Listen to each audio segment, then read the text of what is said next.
Good morning, everyone. So, as you know, on the last turn, means on Wednesday, we have finished up to section A in your sample paper number 13. So, practice of sample paper 13 is going on. That is finished up to section A. अब हमें start करना है section B से. Okay, तो look at this. Section B में आपको जो question मिलेगा फिजिक्स का, दैट इज़ 21. उसमें लिखा है identify and state the rule to determine the direction of.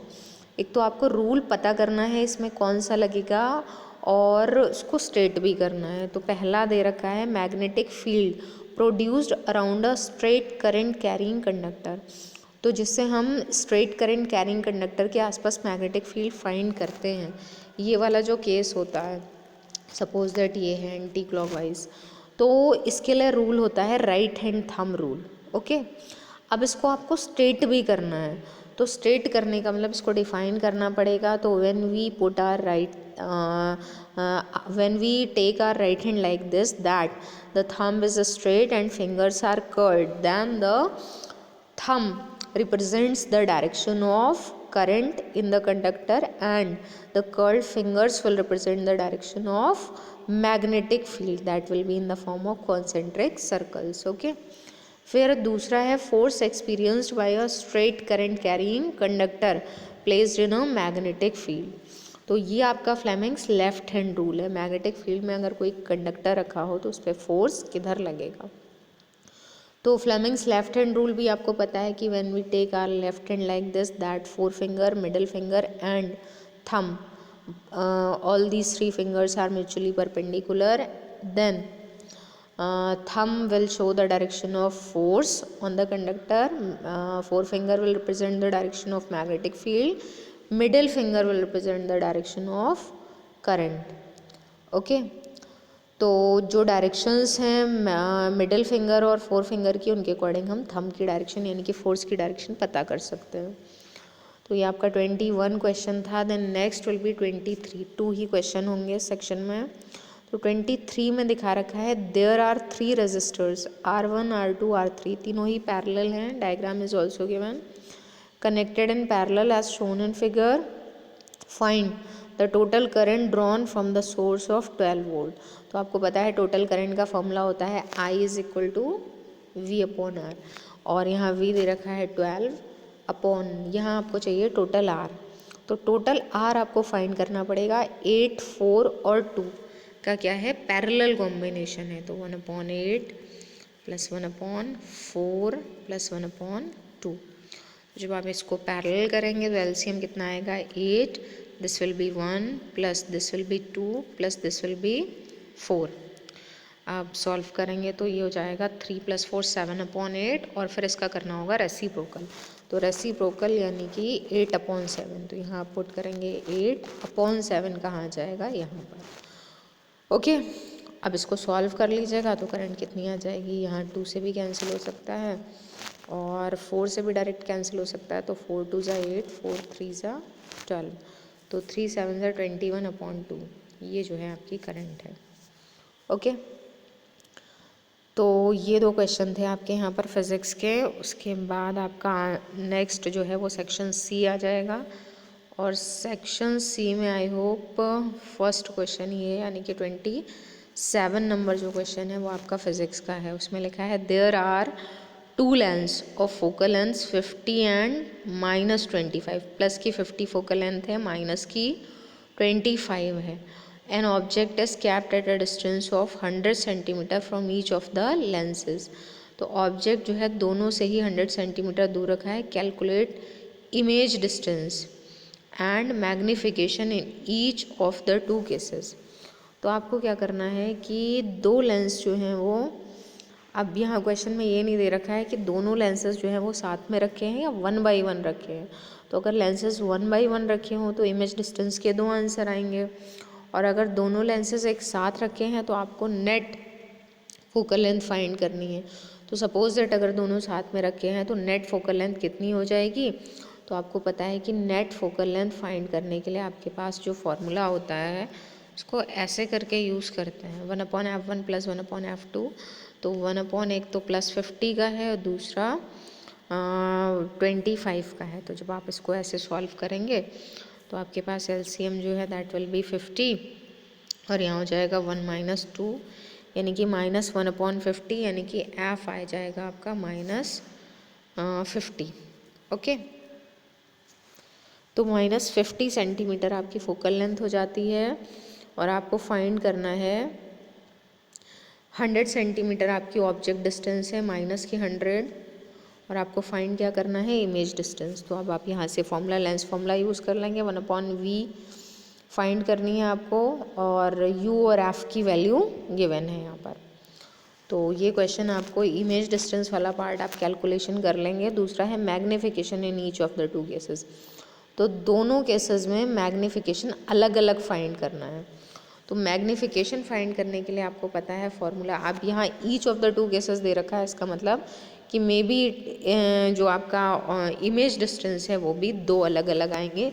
तो अगर 2 डिफरेंट आते हैं तो आप ऐसे मत करिएगा, तब आपको क्या करना है 1 बाई 1 पुट करना है। ठीक है, एक की हेल्प से आप V1 फाइंड कर लेंगे +50 से और फिर -25 से V2 फाइंड कर लेंगे, 2 आंसर आएंगे आपके।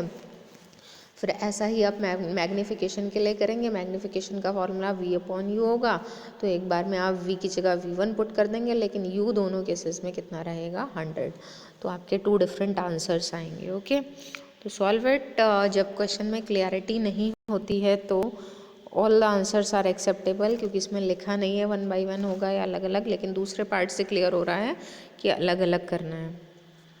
उसके बाद नेक्स्ट क्वेश्चन है आपका 30 क्वेश्चन में है 3 2 ohm resistors A, B and C। तो यहाँ दे भी रखा है डायग्राम में, A इधर लगा है, B और C पैरेलल है, are connected as shown in figure, each of them dissipates energy and can withstand a maximum power of 18 watt without melting. तो तीनों मिलाकर जो है वो जितनी एनर्जी खर्च करते हैं और जो मैक्सिमम पावर प्रोवाइड करते हैं वो 18 वॉट है without melting. Find the maximum current that can flow through the 3 resistors. Maximum current कितनी फ्लो हो सकती है तीनों रजिस्टर को मिलाकर, तो यानी कि आपको फाइंड करनी है टोटल करंट। टोटल करंट का एक फॉर्मूला तो आपको पता है V/R होता है और R आपको इक्विवेलेंट फाइंड करना ही होगा, क्योंकि इसमें तीनों की वैल्यूज़ दे रखी, तीनों ही 2 ओम के हैं। तो अगर इक्विवेलेंट R फाइंड करते हैं तो 2 ओम को A वाले को सीरीज़ में लेना है और ये जो 2 ओम है इनका पैरेलल 1 हो जाएगा और +2 3, तो टोटल रेजिस्टेंस आपका 3 ओम आ जाएगा। और यहाँ पर दूसरी चीज़ वोल्टेज नहीं दे रखा है बल्कि पावर दे रखी है। तो टोटल पावर के लिए आप क्या करेंगे, टोटल पावर की हेल्प से टोटल वोल्टेज फाइंड कर लेंगे, क्योंकि फॉर्मूला होता है P = V²/R। तो अगर आप V² फाइंड करेंगे तो R × P आएगा। तो आप क्या करेंगे, R ये हो गया और P आपका 18 वॉट इसमें दे रखा है, दोनों की मल्टीप्लाई करेंगे, फिर स्क्वायर रूट लेंगे, वो होगा आपका V, उसको यहाँ पुट कर देना है। R का आंसर ऑलरेडी मैंने आपको बता दिया है 3 ओम, सॉल्व कर लेंगे, that will be the total और maximum current through all these 3 resistors. फिर आता है आपका सेक्शन D, और आपको पता है सेक्शन D जो है उसमें एक ही क्वेश्चन होता है। तो क्वेश्चन नंबर 34 जो है आपका सेक्शन D का है, उसमें लिखा है फर्स्ट पार्ट में 2 पार्ट्स है देयर। फर्स्ट पार्ट है draw a ray diagram to show the formation of image by a convex lens when an object is placed in front of the lens between its optical centre and principal focus. तो आपको diagram जो draw करना है वो किसके लिए करना है, कॉन्वेक्स लेंस के लिए। तो आपको पता है इस तरह का डायग्राम होता है, कॉन्वेक्स लेंस है और सपोज दैट यहाँ बीच में इसका ऑप्टिकल सेंटर है और ये इसका फोकस है। तो बहुत जब क्लोज रखा होगा तो फर्स्ट रे जो है वो इधर से जाएगी और सेकेंड रे जो है आपकी वो डायरेक्ट ऑप्टिकल सेंटर से जाती है, तो इन दोनों को पीछे बढ़ाना पड़ेगा। तो आपका इस साइड में जो है वो डायग्राम बनेगा, इस तरह का होता है। तो इसी केस में बस वर्चुअल और इरेक्ट इमेज बनाएगा कॉन्वेक्स लेंस। उसके बाद दूसरा जो है आपका, पहले में इमेज फॉर्मेशन है इसलिए बहुत क्लियरली करना है क्योंकि पूरे पार्ट में कोई रिटन वर्क नहीं है, बस इमेज ही बनानी है। दूसरा है इन द रे diagram mark the object distance u। तो ऑब्जेक्ट कहाँ रखा है ये आपको u लिखना है, ऑब्जेक्ट डिस्टेंस, सब कुछ लेबलिंग करनी है डायग्राम की ऑब्जेक्ट डिस्टेंस u दिखानी है, इमेज यहाँ बन रही है, इमेज डिस्टेंस v दिखानी होगी आपको इसमें, और प्रॉपर साइंस के साथ दिखानी है, प्लस है या माइनस है। कार्टेशियन साइन आपको पता है कन्वेंशन क्या होती है, साइन कन्वेंशन, उसके अकॉर्डिंग माइनस u, और v जो है वो भी यहाँ पर माइनस का ही है क्योंकि लेफ्ट साइड में बन रहा है। तीसरा पार्ट है इसका, find the power of convex lens which forms a real and inverted image of magnification -1 of the object placed at a distance of 20 centimetre.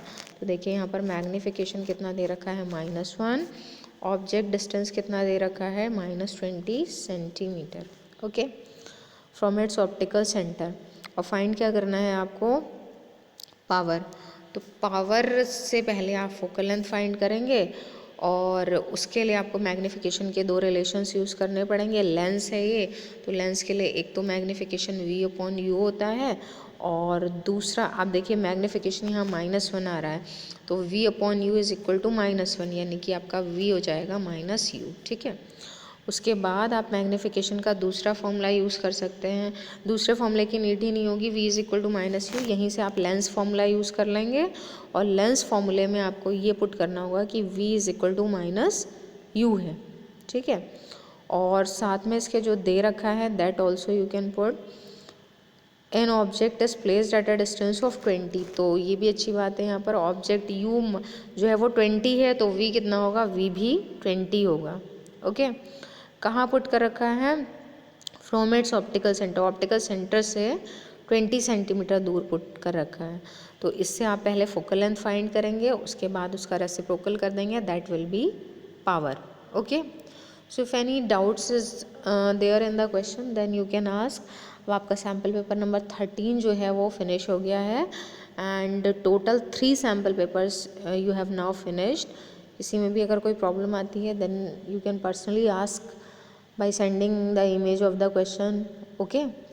और इसके बाद नेक्स्ट आपके जो अनसॉल्व पेपर रह गए हैं वो 2 और रह गए हैं, पहले वो सॉल्व करेंगे, उसके बाद सॉल्व करना है आपको सॉल्व वाले सैम्पल पेपर, एटलीस्ट आपको 10 सैम्पल पेपर सॉल्व करना है, ओके।